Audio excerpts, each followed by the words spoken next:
অনেক জোরে বৃষ্টি হওয়ার কারণে টুনটুনি সারা রাত ভেজে, আর তার একটি বাসা ছিল, সেই বাসাটি ভেঙে মাটিতে পড়ে গিয়েছিল।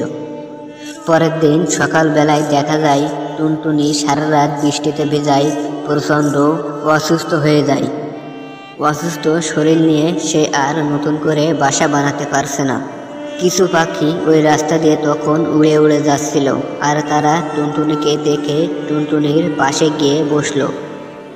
তারপরে টুনটুনির কাছে জিজ্ঞেস করলো, এই যে টুনটুনি পাখি, তোমার কি হয়েছে? তোমার ডানাগুলো এত ভেজা কেন? গতকাল প্রচন্ড ঝড় বৃষ্টি হওয়ার কারণে আমার বাসাটায় ভেঙে গিয়েছিল, আর আমি সারা রাত সেখানে ভিজেছি। আমি অসুস্থ হওয়ার কারণে বাসা বানাতে পারছি না। তোমরা আমাকে একটি বাসা বানিয়ে দিবে? এই যে টুনি পাখি, আমার এখন সময় হবে না। আমরা যাচ্ছি জঙ্গলের খাবারের সন্ধানে। তুমি নিজের বাসা বানিয়ে নাও। এইসব কথা বলে তারা তখন সেখান থেকে চলে যায়।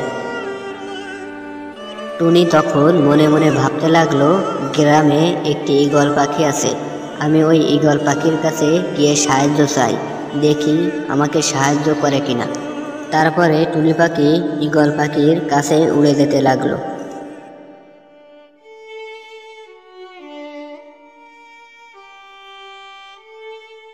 কিছুক্ষণ পর টুনি গ্রামের সেই ঈগল পাখির কাছে চলে আসে। তখন টুনি পাখি ঈগল পাখিকে সব ঘটনা খুলে বলল। এই যে ঈগল পাখি, গতকাল প্রচন্ড বৃষ্টি হওয়ার কারণে আমার বাসাটা ভেঙে গেছে। তুমি আমাকে কিছু অর্থ দান করো আর একটি বাসা বানিয়ে দাও।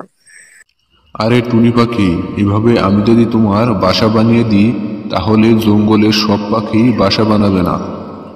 এই যে টুনি পাখি, আমার মাথায় একটা বুদ্ধি এসেছে, আমি পাখিদের প্রতিযোগিতা করব।